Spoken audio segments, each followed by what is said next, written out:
আজকে আমি আপনাদের সাথে শেয়ার করব তেজপাতার কিছু টিপস। এগুলোকে বলতে পারেন তেজপাতার টোটকা অথবা সহজ কিছু টিপস। আমাদের দৈনন্দিন জীবনে তেজপাতা খুবই উপকারিতা ভূমিকা পালন করে।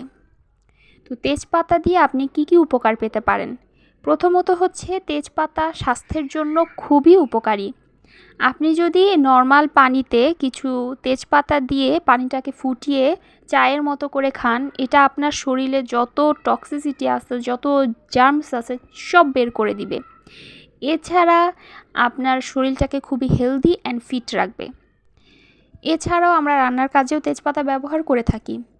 তো এখন আসি হচ্ছে তেজপাতা দিয়ে আপনি বাহ্যিকভাবে কিছু উপকারিতা পেতে পারেন। সেগুলো কি? আমাদের বাসায় বাড়িতে অনেক সময় দেখা যায় যে আমরা নেগেটিভ কিছু এনার্জি ফিল করি, যেটাকে বাংলায় বলা হয়ে থাকে অশুভ শক্তি বা ইংরেজিতে বলে থাকি নেগেটিভ এনার্জি। বা অনেক সময় দেখা যায় যে আমাদের ঘরের মধ্যে রোগ শোক অসুখ বিসুখ লেগেই থাকে। এগুলো কিন্তু নেগেটিভ এনার্জির জন্য হয়ে থাকে। বাড়িতে যদি বাস্তুদোষ থেকে থাকে, নেগেটিভ এনার্জির প্রভাব থেকে থাকে, তাহলে এই ধরনের প্রবলেমগুলো হয়ে থাকে।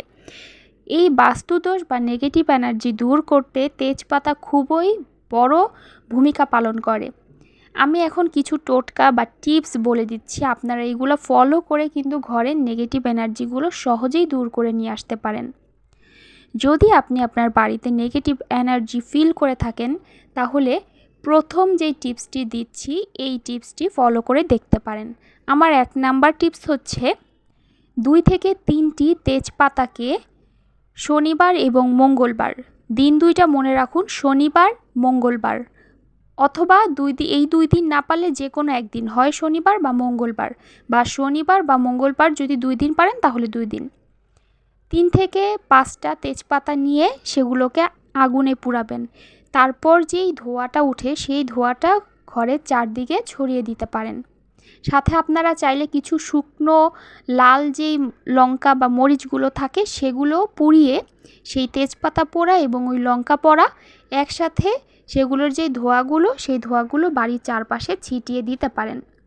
অথবা যদি লাল শুকনো মরিচ না থাকে তাহলে 3টি বা 5টি তেজপাতা পুড়িয়ে ধোঁয়াটা ঘরের চারপাশে ছড়িয়ে দিতে পারেন। এটা কিন্তু খুবই ইফেক্টিভ এবং খুব পাওয়ারফুল।